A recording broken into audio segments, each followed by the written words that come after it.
Okay, so today we're going to study the second trumpet of the book of Revelation. Okay, so let's read the verses that give us a description of the second trumpet, which is found in Revelation chapter 8, verses 8 to 9.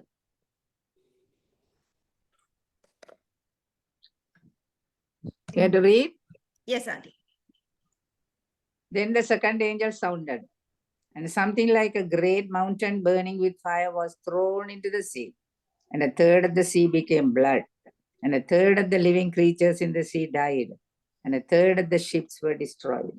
Okay, so remember, there is a great mountain with fire, sea, blood, third of the living creatures and ships. We found out what third was.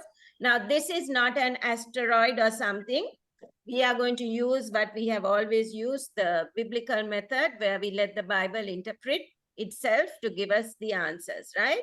The living creatures that they're talking about there, some versions, some translations say the fish in the sea died and a third of the ships were destroyed, right? Now, in order to understand the second trumpet, we need to understand a very important biblical principle, and that we find in Galatians 6:7. Now, this is a well-known verse. Let's read Galatians 6, chapter 6, verse 7. Do not be deceived, God is not mocked. For whatever a man sows, that he will also reap. Unhappy France reaped in blood the harvest she had sown. Terrible were the results of her submission to the controlling power of Rome.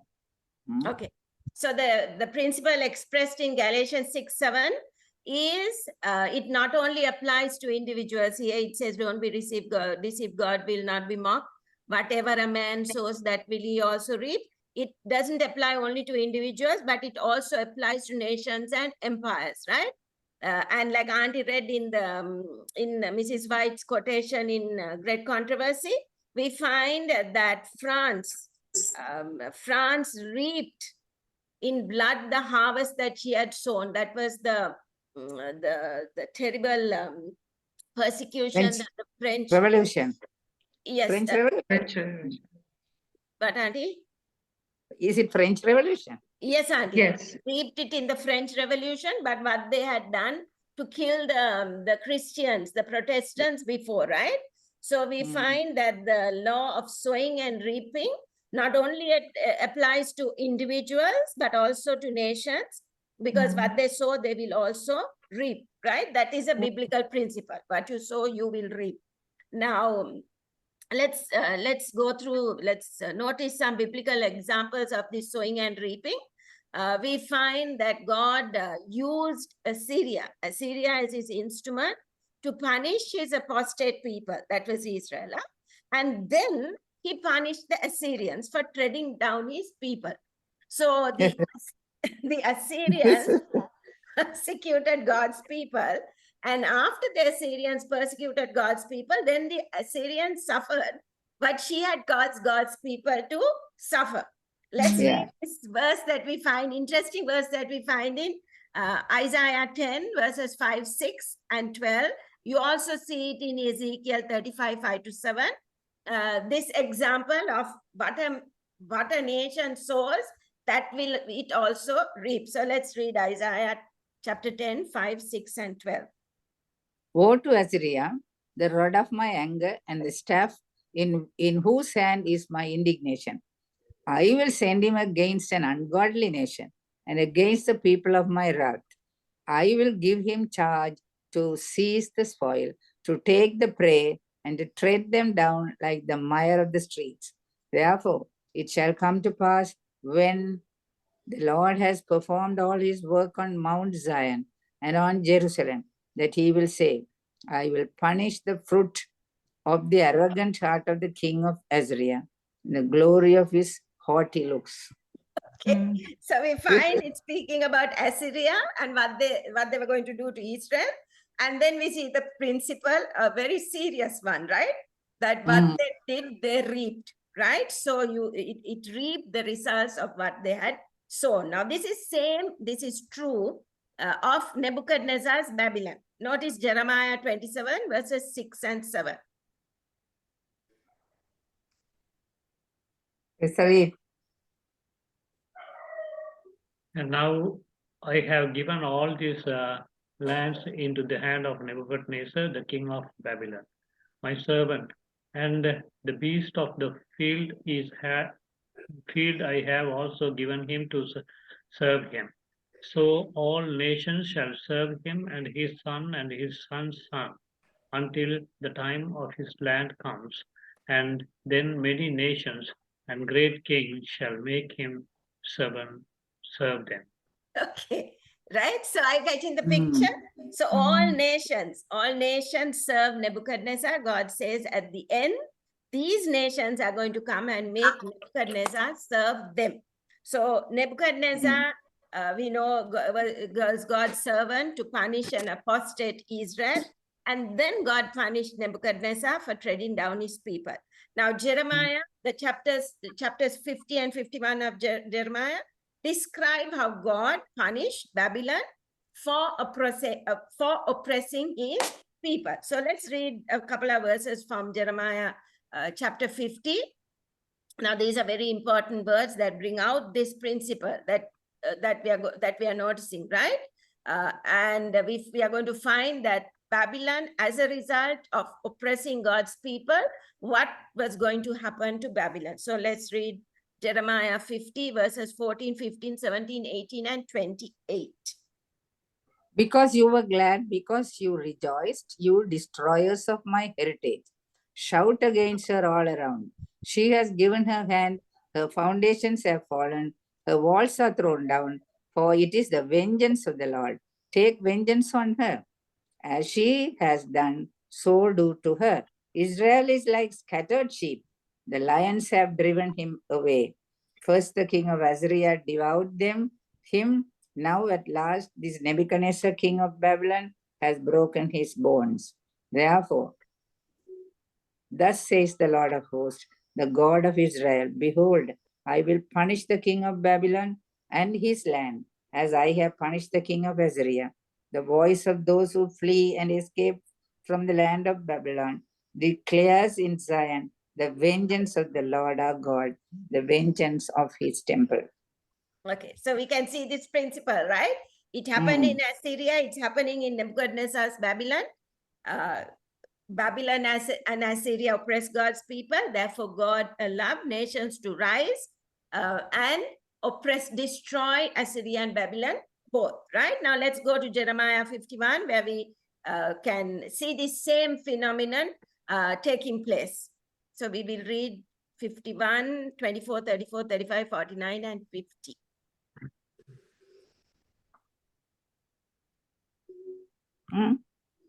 And I will repay Babylon and all the inhabitants of Chaldea for all the evil they have done in Zion in your sight, says the Lord. Nebuchadnezzar, the king of Babylon, had devoured me.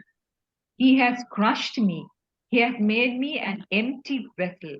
He has swallowed me up like a monster.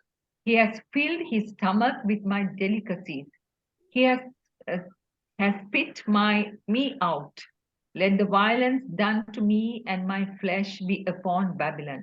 The inhabitant of Zion will say, and my blood be upon the inhabitants of Chaldea. Jerusalem will say, as Babylon has caused the slain of Israel to fall, so at Babylon the slain of all the earth shall fall. You who have escaped the sword, get away. Do not stand still. Remember the Lord afar off, and let Jerusalem come to your mind. Okay, so are we seeing this principle? Whatever a nation or an empire sows, that also that nation reaps, right? So it was true of the first trumpet as well, as we saw last week. But what did the Jewish nation do? The Jewish nation slayed Jesus, persecuted his followers, the Christian church. So what happened? God used the Romans to punish those who were oppressing Christ and his peoples. Now, in this second trumpet, we are going to see what happened to those who, what happened to those, right? If you are applying the same principle, therefore, whatever you sow, that will you also reap, individual or nations, right? Now, who destroyed Jerusalem the first time? Was it that the first time? This is in 586 BC, right? Was it God? Was it Nebuchadnezzar? Or did Israel destroy themselves? Right? What do you think? Let's go to the Bible and see what scripture tells us. Let's start with Daniel chapter 9, verse 14, where it explicitly tells us that God destroyed Jerusalem. Let's read that and see. Therefore, the Lord. Wait, Go ahead. therefore, the Read. Lord has kept the disaster in mind and brought it upon us. For the Lord our God is righteous in all the works which he does. Through we have not obeyed his words. Okay. So according to Daniel chapter 9, verse 14, who brought all these disasters upon Israel? Why were God. they taken captive for 70 years? It says God has brought it upon us. So did God do it? Yes. Yes. But the Bible also says that Nebuchadnezzar did it. Let's read Second Chronicles 36, 17 to 19. Therefore, he brought against them the king of Chaldeans, who killed their young men with the sword in the house of their sanctuary, and had no compassion on young man or virgin, on the aged or the weak. He gave them all into his hand, and all the articles from the house of God, great and small, the treasures of the house of the Lord, and the treasures of the king and of his leaders, all these he took to Babylon. Then the Babylonians burned the house of God, broke down the wall of Jerusalem, burned all its palaces with fire, and destroyed all its precious possessions. Yes. So now Daniel 9:14 tells us that God destroyed Israel. Now, Second Chronicles 36, 17 to 19 states that Nebuchadnezzar, whom God calls my servant in Jeremiah 27:6, destroyed the city and the temple, right? Into his hands means into Nebuchadnezzar's hands, right? So who is it that destroyed Jerusalem the first time? The Lord. Actually, Nebuchadnezzar and the armies of the Chaldeans. But we also read just now that it was God. Now, is it possible that Israel destroyed itself? Let's read Daniel 9, 11, 14, and 15 and see whether Israel also destroyed themselves, whether the Bible tells us Israel also brought this destruction of the city and temple because of their sins, brought it upon themselves.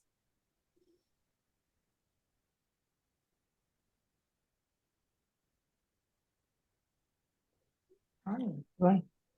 Yes, all Israel has transgressed your law and has departed so as not to obey your voice. Therefore, the curse and the oath written in the law of Moses, the servant of God, have been poured out on us because we have sinned against him.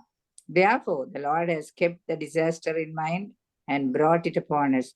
For the Lord our God is righteous in all the works that he does, though we have not obeyed his voice. And now, O Lord our God, who brought your people out of the land of Egypt with a mighty hand and made yourself a name as it is this day, we have sinned, we have done wickedly. Okay. So now from these three passages of scripture, according to these verses, who destroyed Jerusalem first? Was it God? Yes. Yes. Was it Nebuchadnezzar? Yes. Yes. Was it Israel? Yes. Yes. Right?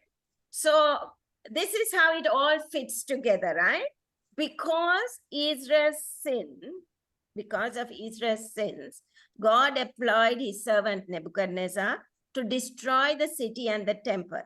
However, God would not have used Nebuchadnezzar to destroy them, that is Israel, if it had not been for the sins of their people. So if it hadn't been for the sins of Israel, God would have not used Nebuchadnezzar to destroy them. So in other words, Israel, because of her own sinful choices, brought destruction upon himself, right? Once again, because of the sinfulness of Israel, they brought upon themselves the Babylonians, whom God used to punish them for their apostasy. So all three were involved in the destruction, but mainly because of Israel's sins, God brought Nebuchadnezzar to destroy Babylon. Okay, that is the first one. Now let's go to the second destruction of Jerusalem, right? This was in AD 70, which we studied last week, the first trumpet. It was between the year 66 and the year 70 AD. Now, Daniel 9:26 states that the people of the prince destroyed Jerusalem the second time in AD 70. Let's read that. Remember who are the people of the prince? We will come to that. Let's read the verse and see what it says.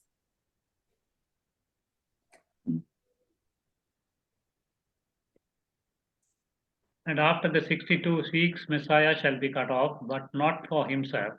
And the people of the prince who is to come shall destroy the city and the sanctuary. Okay. Now, it talks about the prince, right? Now, the prince, who is the prince in Daniel 9?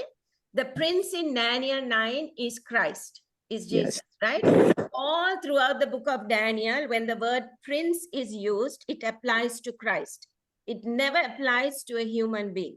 He is the great prince who stands watch over the children of your people. He is the prince of prince in Daniel chapter 8.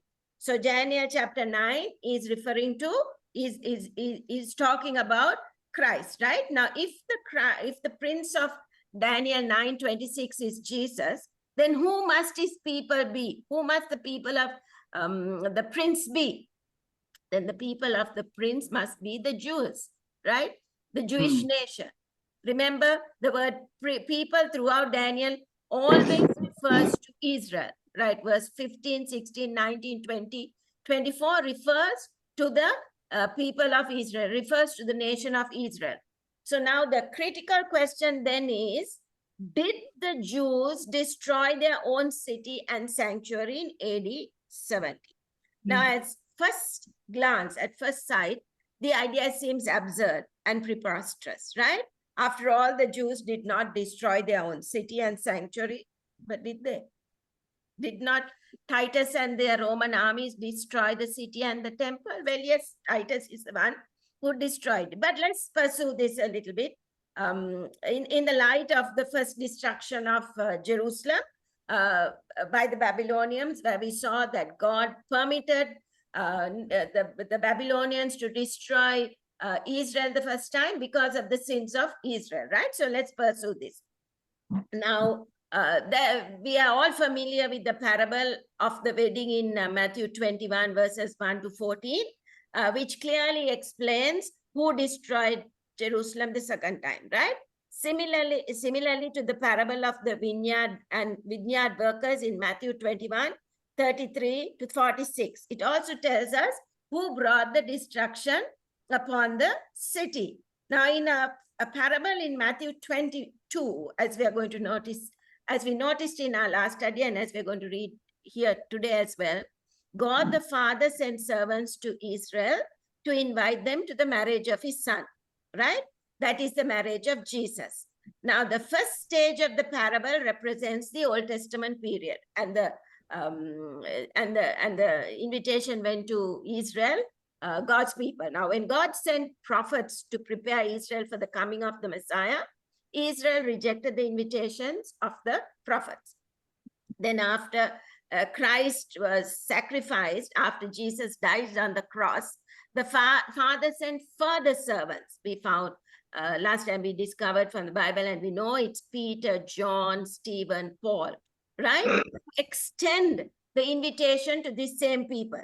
But what do they do with the second group of messages that are sent? We are told in verses 5 and 6 that they rejected these messages as well. So the second invitation given by Peter and Paul and many others. Then verse 7 describes the king's reaction to this second invitation, this second rejection of the second invitation. The king got angry. He sent his armies, that would be the armies of Rome, Titus, and the Romans, to destroy the city and the temple. So let's notice verse 7. The king, that is God the Father, what it says there. Now, the king is God the Father, right? Let's read that and see. But when the king heard thereof, he was wroth, and he sent forth his armies and destroyed those murderers and burned up their city. Okay, right? The three ideas blend in this verse, right? So who is it that destroyed Jerusalem the second time? God used the Roman armies, spoken of here as his armies, to destroy who? Those murderers, and to burn their city. So who were the murderers? The Israel, because they killed Jesus, they killed the prophets, and they killed the messengers that he sent the second time. So clearly the people, by rejecting the Messiah, brought destruction upon their own city. Now Hosea 13:9 also tells us that. Now, although God used Titus and the Roman armies to destroy the city and temple, the choice of the Jewish nation really determined its fate. Ultimately, it was the people themselves who were to blame, right? Like we were saying just before we started, like when God sent Jonah to Nineveh, the Ninevites, they responded to the call. So God didn't destroy, right? People have a choice when God calls them. So in this, we find that the Israelites rejected the second invitation as well. And because of that choice that they made, they ultimately brought upon destruction upon themselves, and they were to blame for that, right? They were to blame for the destruction of the city. Now, Mrs. White is in harmony with this scenario. Let's read Great Controversy, page 35 and 36, so that we see this principle very clearly, right? What they sow, they will also reap, right? Let's read Great Controversy, pages 35 and 36. The Jews had forged their own fetters. They had filled for themselves the cup of vengeance. In the utter destruction that befell them as a nation, and in all the wars that followed them in their dispersion, they were but reaping the harvest which their own hands had sown. Says the prophet, O Israel, thou hast destroyed thyself, for thou hast fallen by thine iniquity. Their sufferings are often represented as a punishment visited upon them by the direct decree of God. It is thus that the great deceiver seeks to conceal his own work. By stubborn rejection of divine love and mercy, the Jews had caused the protection of God to be withdrawn from them, and Satan was permitted to rule them according to his will.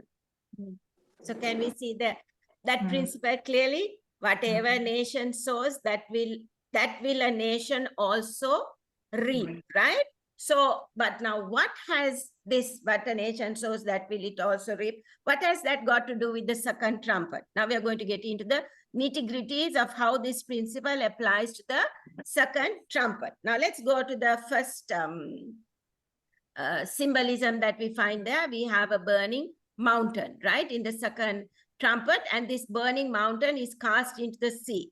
Now, what do mountains represent in scripture, right? Mountains in Bible prophecy represent kingdoms. So the fall of a kingdom must be in view with the second trumpet, right? It must, fall of a kingdom must have something to do with the second trumpet. Now, remember in Daniel chapter 2, remember the statue, the stone that was not cut out by hands hits the feet of the image, and then you have this great mountain that grows and it covers the whole earth, and that's the eternal kingdom according to the interpretation of this particular vision by Daniel. You find it in Daniel 2:35 verses 44 and 45. So the falling of a mountain must represent a falling of a kingdom, right? Now, by the way, in Isaiah chapter 14, verse 13, God's kingdom is in heaven, right? So the stone that hit is there. Then Isaiah 14, 13, God's kingdom in heaven is represented as a mountain as well. Remember, Lucifer said, I will ascend to the mount of God. And he says, I will overthrow God and I will become the ruler. So once again, the mountain represents God's kingdom, right? So a mountain represents a kingdom.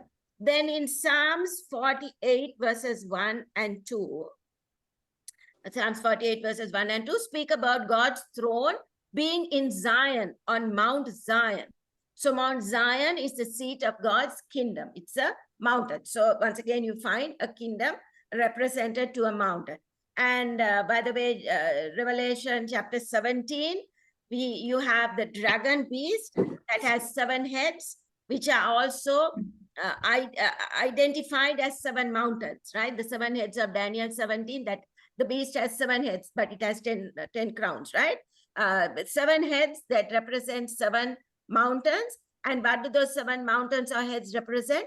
They represent 7 successive kingdoms, beginning with Babylon, Nebuchadnezzar's Babylon, and ending finally with the papacy, using the United States to accomplish a purpose. So you get 7 successive kingdoms of nations, right? So this mountain that is cast into the sea, right, must represent a kingdom that destroyed Jerusalem and persecuted God's people. Now, which was the nation that persecuted Jerusalem and destroyed Jerusalem and persecuted God's kingdom? Keep that in mind. We are coming to that, right? So that mountain represents that. Now, where did this language come from? A burning mountain that is cast into the sea. For that, like we are using in all our studies, we let the Bible interpret the Bible. So for that, we need to go back to the Old Testament to understand what that means, a burning mountain cast into the sea. So let's go to, like I said, Jeremiah chapter 50 and 51 are describing the destruction of Israel. So let's go to chapter 50, which is speaking about the punishment that God is going to mete out upon literal Babylon, because Babylon had persecuted his people and led them into captivity. So let's read Jeremiah chapter 50, verses 3, 9, 10, 41, and 42. For out of the north a nation comes up against her, which shall make her land desolate, and no one shall dwell therein. They shall move, they shall depart, both man and beast. For behold, I will raise and cause to come up against Babylon an assembly of great nations from the north country, and they shall array themselves against her. From there she shall be captured. Their arrows shall be like those of an expert warrior. None shall return in vain. And Chaldea shall become plunder.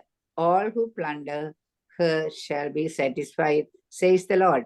Behold, a people shall come from the north, and a great nation and mighty king shall be raised up from the ends of the earth. They shall hold the bow and the lance. They are cruel and shall not show mercy. Their voice shall roar like the sea. They shall ride on horses, set in array, like a man for the battle against you, O daughter of Babylon. So this enemy comes from the north, remember that? And it comes like waves of the sea, right? Waves of the sea are constant. The sea never stops rolling, right? So like I said, Jeremiah chapters 50 and 51 are describing the destruction of Babylon for persecuting God's people, right? Now, Jeremiah 50, Chaldea is a synonym for Babylon, right? We know that, just to clarify. Now, Jeremiah 51 verse 25, here we find Jeremiah comparing the kingdom of Babylon with a destroying mountain, right? Eventually, this destroying mountain becomes a burning mountain that was thrust into the sea. Thrust into the sea is passive. Someone else is doing it, right? Thrust into the sea means someone has to push it in. So it's a passive tense, right? The passive voice was thrown, indicating that this is God's judgment. This is a judgment from God. And this is a key verse to understand the second trumpet. So let's read Jeremiah 51 verse 25. And I will repay Babylon and all the inhabitants of Chaldea for all the evil they have done in Zion in your sight, says the Lord. Behold, I am against you, O destroying mountain, who destroys all the earth, says the Lord. And I will stretch out my hand against you, roll you down from the rocks, and make you a burnt mountain. Okay. So can you see, God, the explanation, a burnt mountain is representing a nation, right? So the fact that the second trumpet describes the mountain as great brings to mind Babylon the Great, right? That we find later on in the book of Revelation. So this is the source for the terminology in the second trumpet, a burning mountain, right? So does the second trumpet have any relationship to Babylon? Yes. Okay. But if the second trumpet is after the destruction of Jerusalem, how can we be talking about Babylon? Let's unpack this a little more. Okay. Now the sea. Now let's interpret the sea. What does the sea represent? Now you notice that the burning mountain that is cast into the sea represents Babylon. So what's going to happen to Babylon? Now that's what's going to happen to Babylon. But what does the sea that the burning mountain is cast into represent? Let's read a couple of verses, several verses. Let's start with Jeremiah 51:42. The sea has come up over Babylon. She is covered with the multitude of its waves. Okay, so waves. The waves of the sea destroyed Babylon and made her desolate. Now, in this case, the sea represents multitudes of nations that rose against Babylon and destroyed, right? So, like we always do, let's let the Bible interpret this. Let's go to Isaiah 17 verses 12 and 14. And let's see what Isaiah tells us, how we can understand what the sea represents.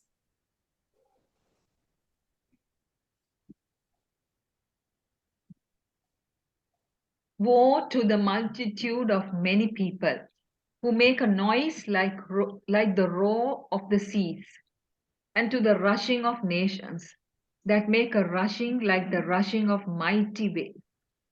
The nations will rush like the rushing of many waters, but God will rebuke them, dry them up, and they will flee far away and be chased like the chaff of the mountains before the wind, like a rolling thing before the whirlwind. Then behold, at eventide trouble, and before the morning he is no more. This is the portion of those who plunder us, and the lot of those who rob us. Okay, so can you see the principle once again that we have been studying in today's lesson? Babylon was punished because of what Babylon did to God's people. Now, why is end time Babylon going to be punished? It is only because the end time Babylon, or the harlot, is filled with the blood of the saints and the martyrs of Jesus, right? That she will be punished. Babylon has persecuted God's people, therefore punishment is going to fall on Babylon. Now let's read a few more verses so that we get an idea of this what the sea is. Now we know that the sea means people, right? Let's go to Isaiah 60 verse 5.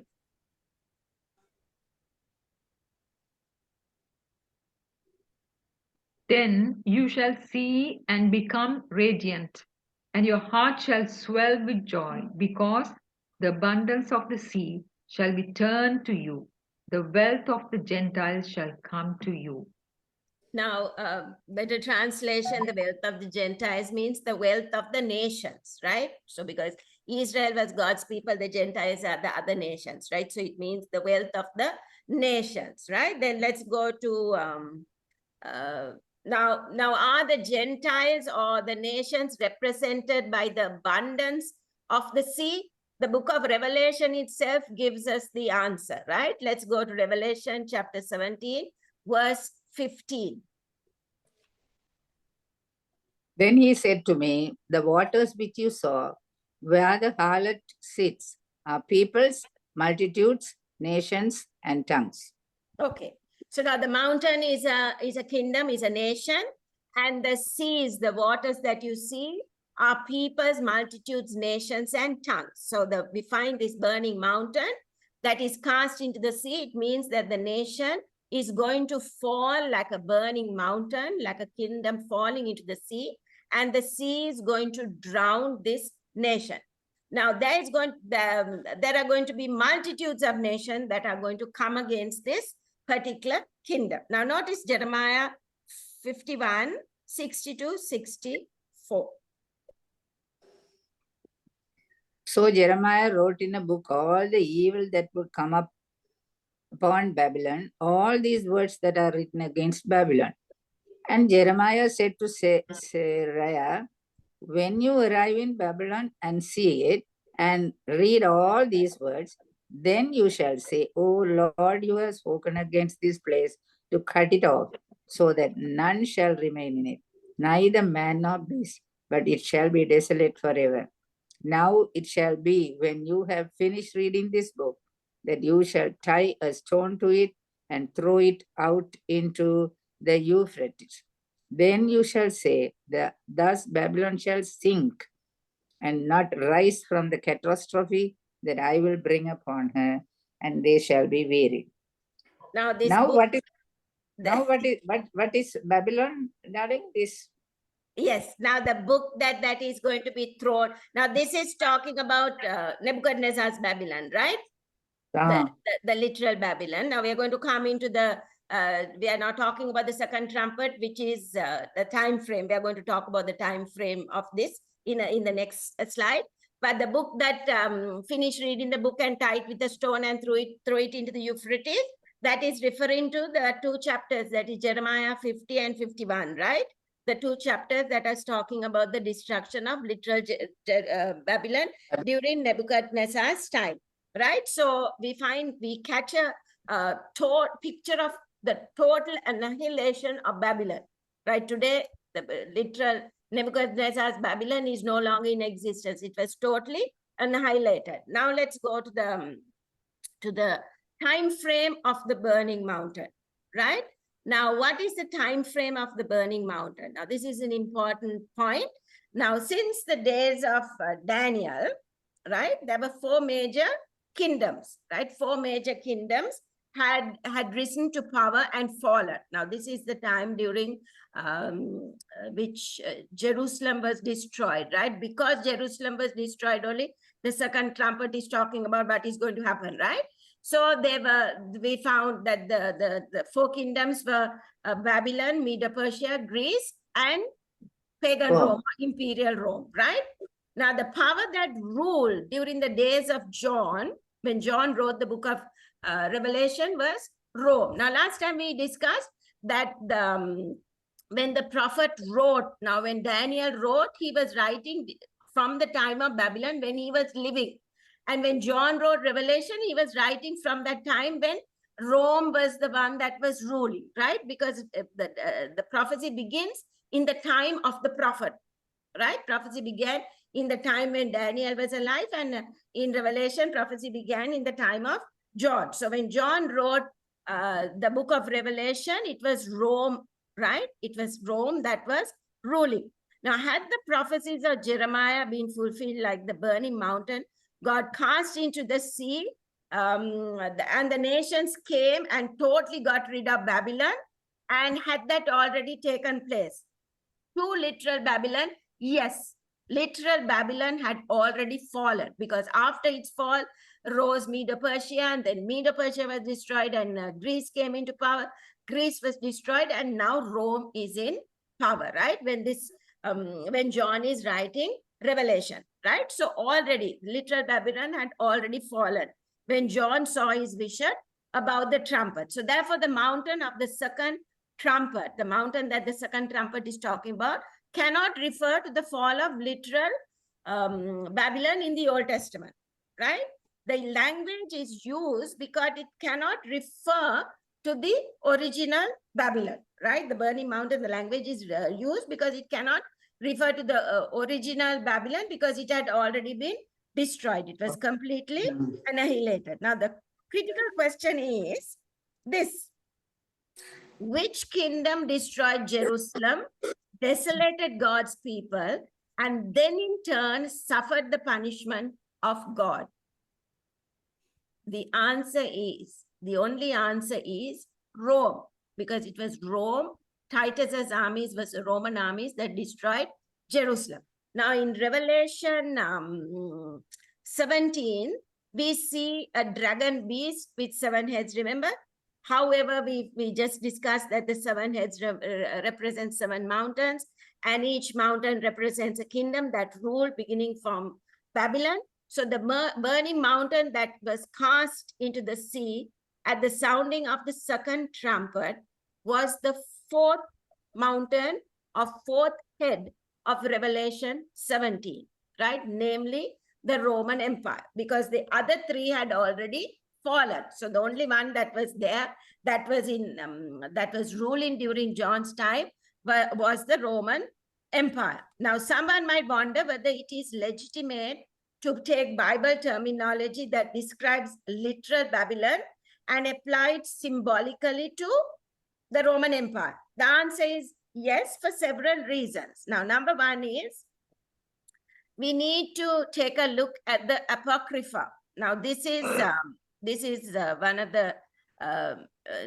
do you know that then at the time when John wrote the book of Revelation, people believed that Rome was the new Babylon, right? They linked ancient Babylon with the Roman Empire of that time. Now, the Jews in the intertestamental period, that is between Malachi and Matthew, during the intertestamental period, understood that the Roman Empire was the new Babylon. Notice we are going to read 2 excerpts from historical books of interest. Now, it doesn't mean that these books are inspired, right? But they are of great historical interest. Let's read from the Sibylline Oracles, lines 158 and 161, and see what they say. Now, this is during the intertestamental period. The Apocrypha was written, but it is not included in the Bible because it's not inspired, but it has great historical interest that we can glean from it, historical information from it. Let's read that.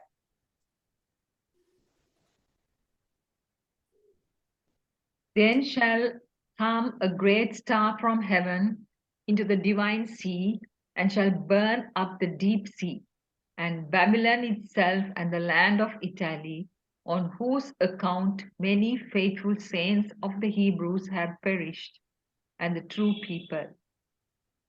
Okay, are you catching a picture? It's calling Babylon. It says Babylon is in Italy.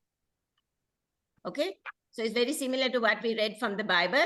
And it says this new Babylon, according to this oracle, it's Italy. And Italy, another word for Italy is Rome, right? Now, notice also the apocryphal work of Second Barak.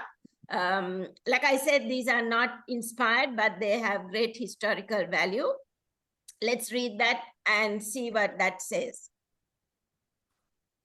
For the king of Babylon will arise, who has now destroyed Zion, and he will boast over the people, and he will speak great things in his heart in the presence of the Most High.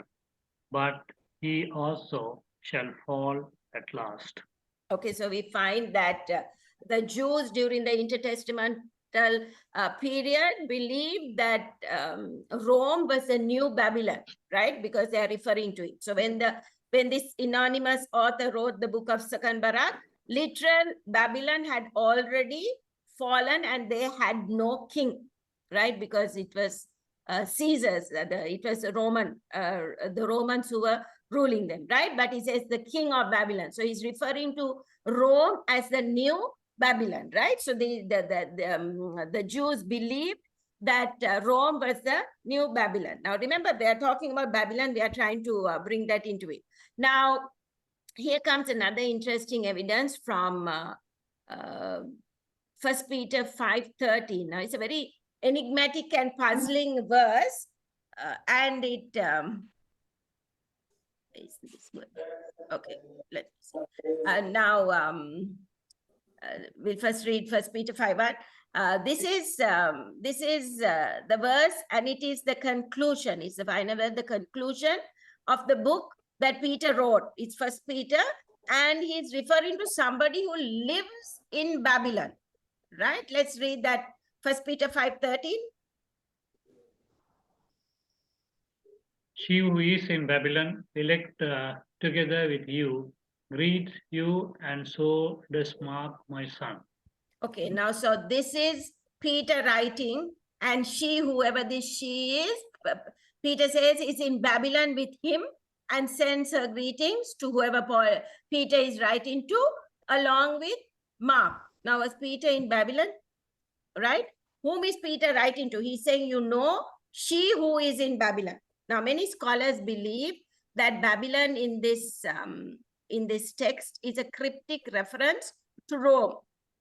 There is a persuasive contextual evidence that this is so. God appointed Peter as his messenger to the Jews, right? Peter wrote his first epistle close to the end of his life.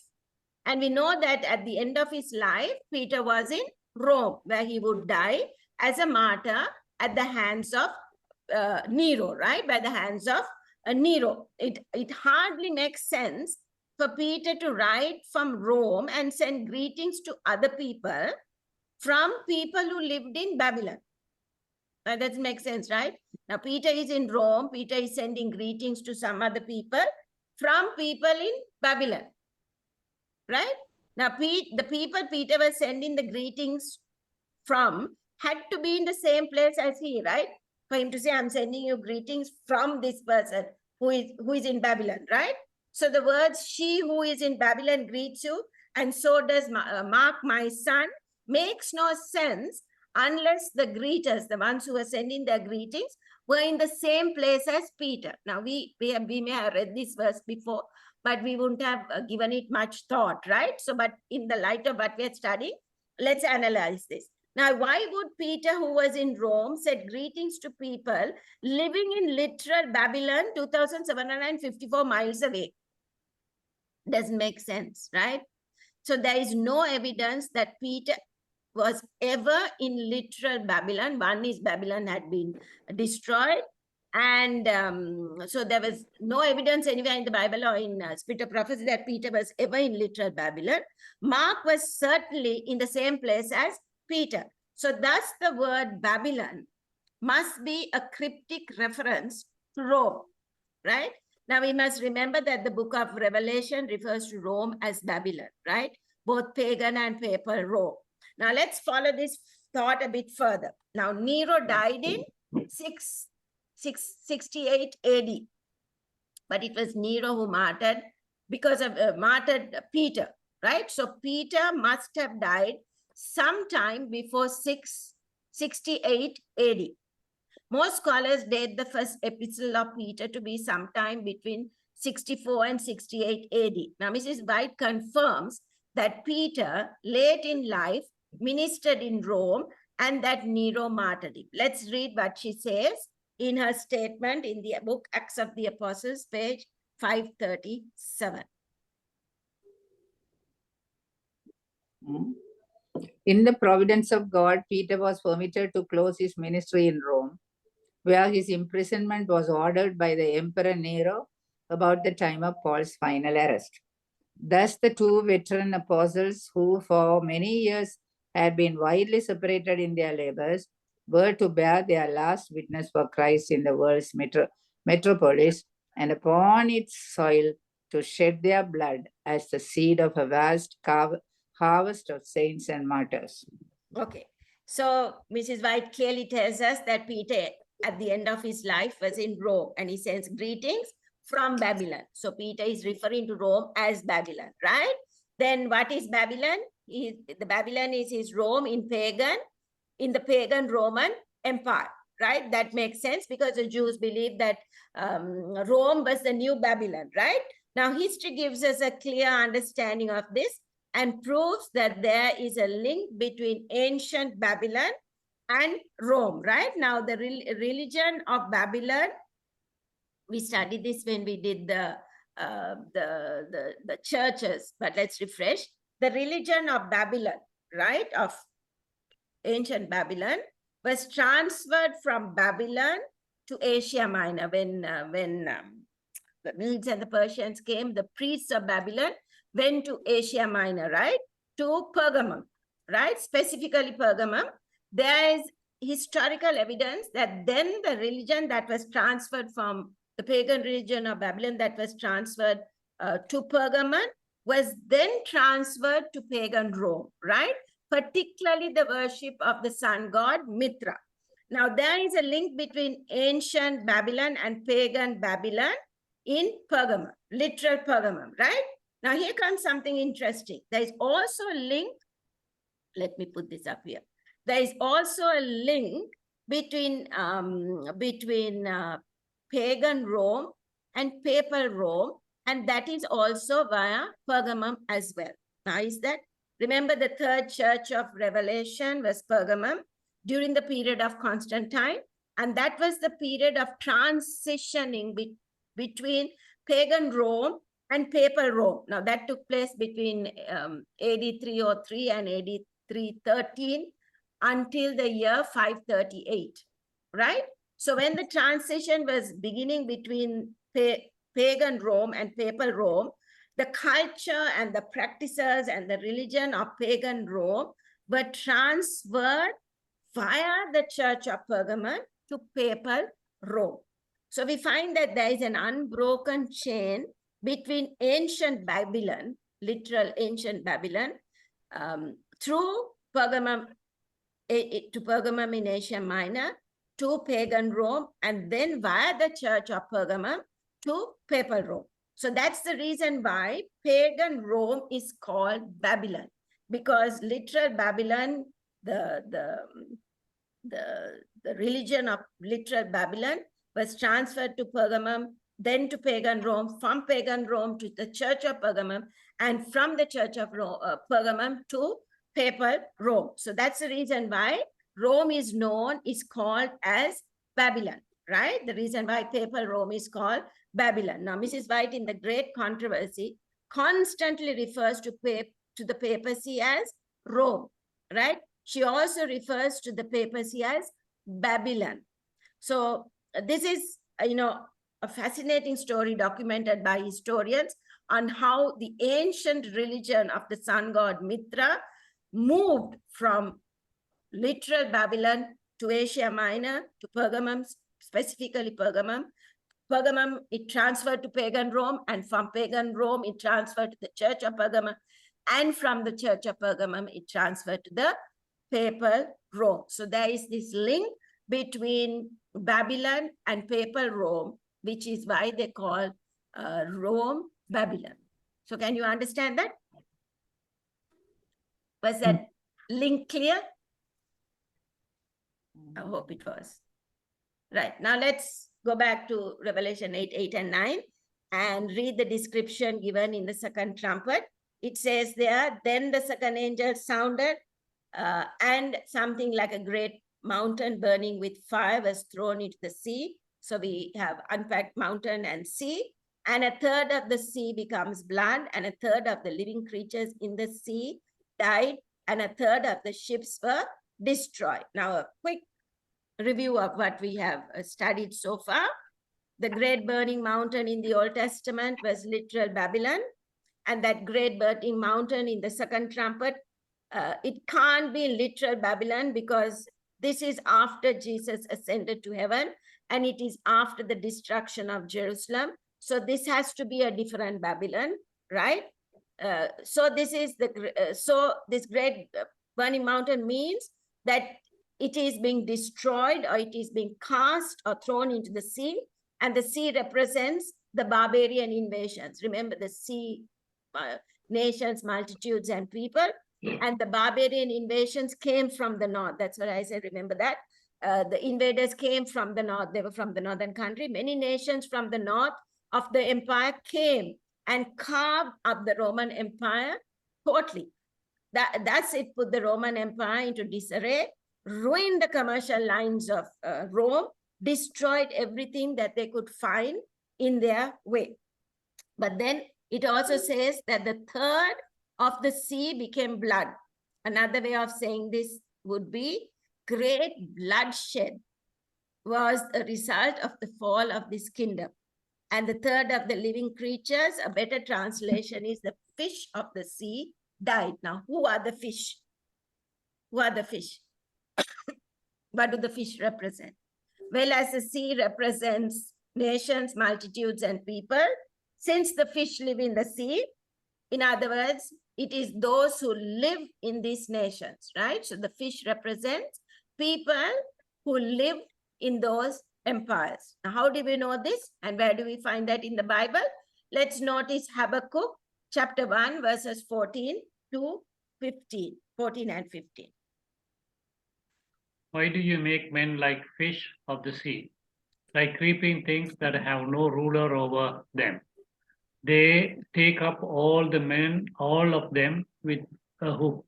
They catch them in their net and gather them in their dragnet. Dragnet. So what are they gathering into their dragnet? It is not literal fish, but men, right?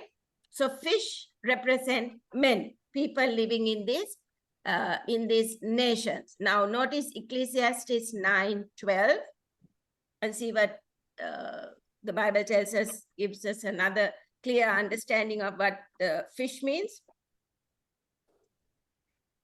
Man also does not know his time, like fish taken in a cruel net, like birds caught in a snare.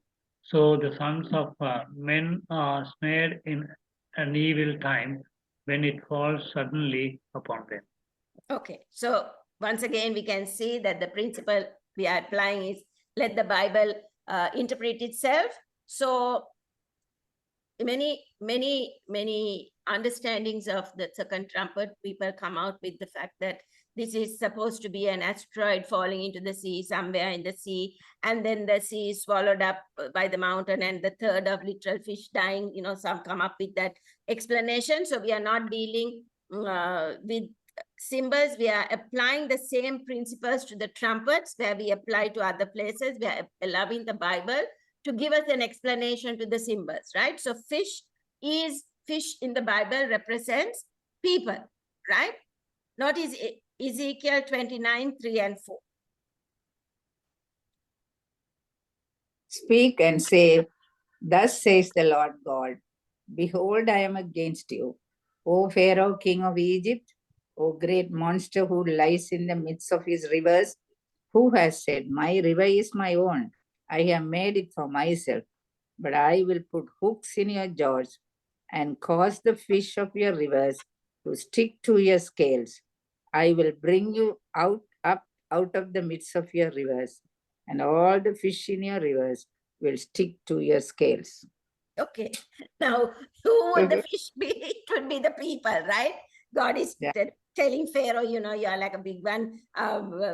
Think that you're a great monster in your river, but I'll get the fish, the people to stick. So it means that the fish are going to die too. Stick to your scales means the fish and Pharaoh are going to die too if they are sticking to his scales. Now, another interesting text, this is one that we all know very well, is in Matthew 4:19, when Jesus called his disciples. How did he call them?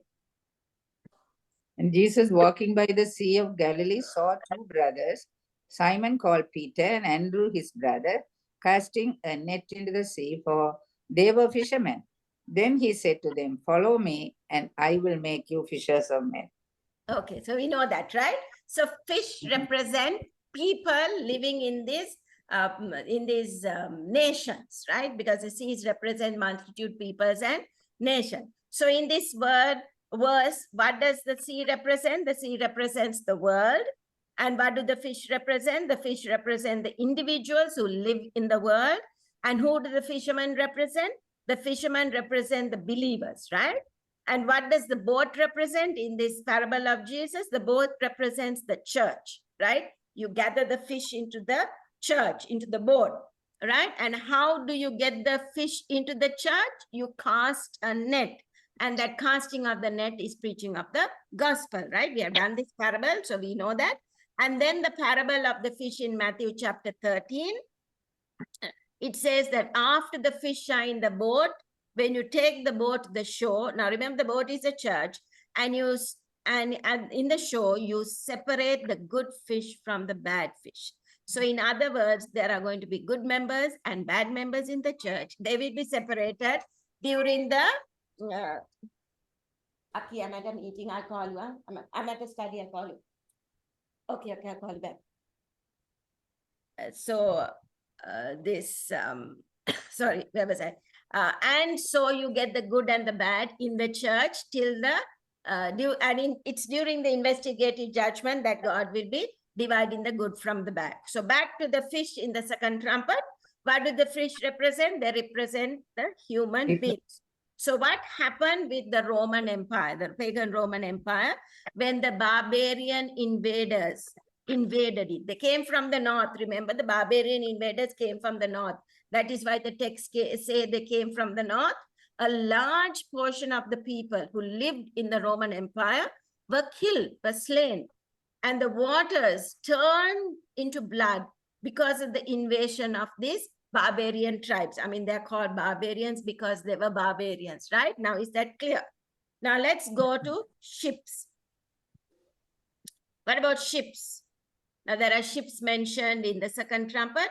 So are we supposed to look for a certain place where a third of the ships were destroyed? No, we need to understand what the word ships symbolically means. Now, in scripture, ships generally refer to trading and commercial prosperity. Okay, so ships generally refer to trading and commercial prosperity. Now, the key texts are found in Ezekiel and Revelation. Ezekiel 27:9, 25 and 29 tells us that ships represent trading and commercial prosperity. The ships here represent basically the economy of pagan Rome. So was Rome a very prosperous nation? Did it have a very strong economy? Yes. You know, even in Sri Lanka, you get ancient Roman crosses, right? So of course it did. But what happened when the barbarian invaders invaded this nation? It was thrown into a disarray and it was a disaster. Let's read Ezekiel chapter 27, verses 9, 25 and 29. Elders of Gibal and its wise men were in you to caulk your seams. All the ships of the sea and their oarsmen were in you to market your merchandise. The ships of Tarshish were carriers of your merchandise. You were filled and very glorious in the midst of the seas. All who handle the oar, the mariners, and all the pilots of the sea will come down from their ships and stand on the shore. Okay, so now Tyre and Sidon were renowned. They were on the coast where Lebanon is today, and they were renowned for their commercial prowess. Now, even today, most of our goods come via ship, right? They say it's ships that bring it, apart from air freight. Mainly it is sea freight because you can bring more in the sea. So what do the ships represent? They represent commercial prosperity. But what happened when the barbarians invaded the Roman Empire? Everything fell apart. Everything was destroyed. Now, Revelation 18 speaks about the fall of end-time Babylon in the following words. And we will get a better picture here of what will happen when there is an economic meltdown at the end of time. Every shipmaster, all who travel by ship, sailors, and as many as trade on the sea, stood at a distance and cried out when they saw the smoke of her burning, saying, "What is like this great city?" They threw dust on their heads and cried out, weeping and wailing and saying, Alas, alas, that great city in which all who had ships on the sea became rich by her wealth. For in 1 hour she is made desolate. Okay, so the collapse of, now this is talking about end time Babylon, when there will be a global economic collapse. Now in Sri Lanka, we know what an economic collapse is, right? We are going through one right now. But when the barbarians invaded pagan Rome, they just destroyed their economy, right? It destroyed the ships, and their prosperity became it went into disarray, right? So we went to the burning mountain, which means a kingdom. The fish are people, the seas are the multitudes where the people live, the world, and then the ships are the prosperity of a trade, the prosperity of the Roman trade. Now, let's summarize the second trumpet. At the sounding of the second trumpet, instead of temporal prosperity, the barbarians invaded the Roman Empire, destroyed the roots of commerce, and decimated the prosperity of Rome. The judgment of the second trumpet brought the collapse of the entire social and economic order of the Roman Empire. Okay? The barbarians invaded the Roman Empire between 378 and 476 AD. In 378, the Visigoths wiped out the entire Roman army, including Emperor Valens, right?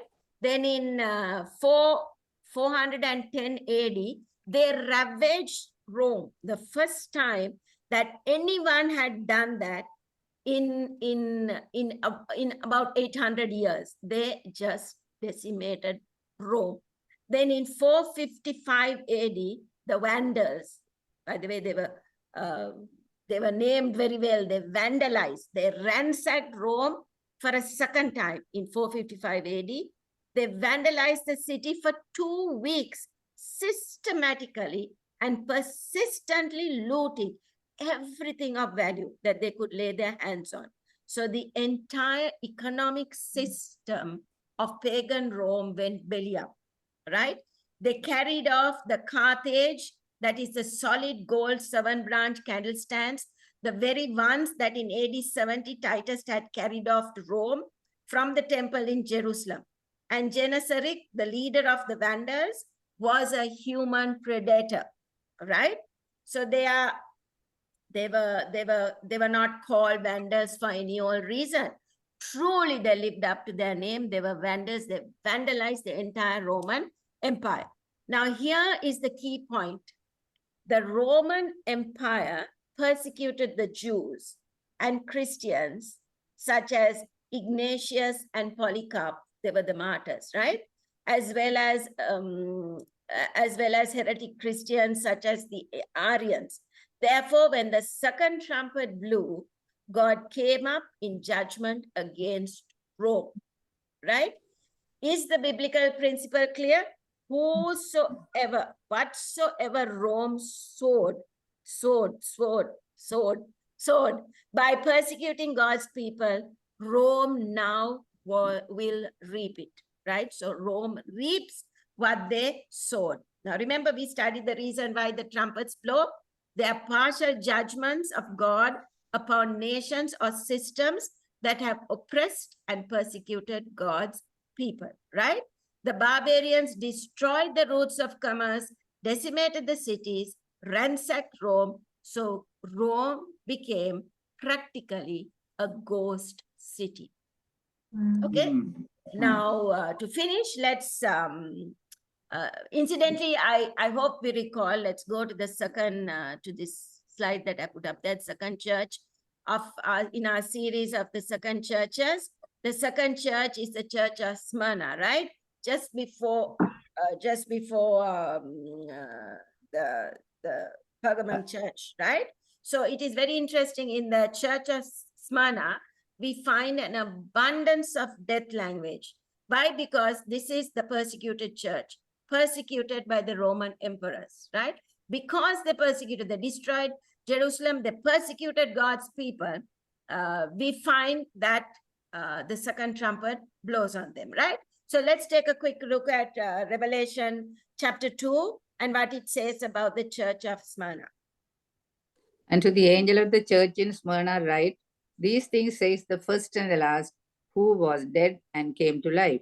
I know your works, tribulation, and poverty, but you are rich, and I know the blasphemy of those who say they are Jews and are not, but are a synagogue of Satan. Do not fear any of those things which you are about to suffer. Indeed, the devil is about to throw some of you into prison, that you may be tested, and you will have tribulation 10 days. Be faithful until death, then I will give you the crown of life. He who has an ear, let him hear what the Spirit says to the churches. He who overcomes shall not be hurt by the second death.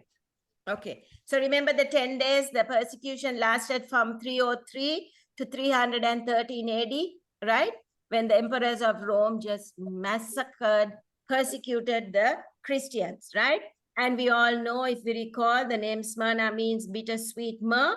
And we found that myrrh was used in the Roman Empire, was used to embalm the dead. So the second church, the church that suffered tribulation and persecution in prison and death. And what does Jesus say to them? Don't fear suffering.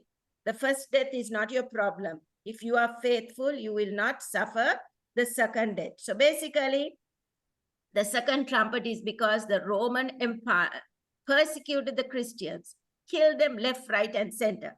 So now God uses the barbarians to come against the Roman Empire for what the Roman Empire did to God's people. So that which you sow, you will also reap, is a biblical principle, not only for individuals, but also for nations. And we see that in the second trumpet, when the Roman Empire was destroyed because they persecuted and the Christians, and also destroyed God's the Jerusalem, the temple, right?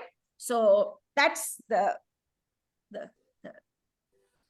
covering, the summing up of the second trumpet.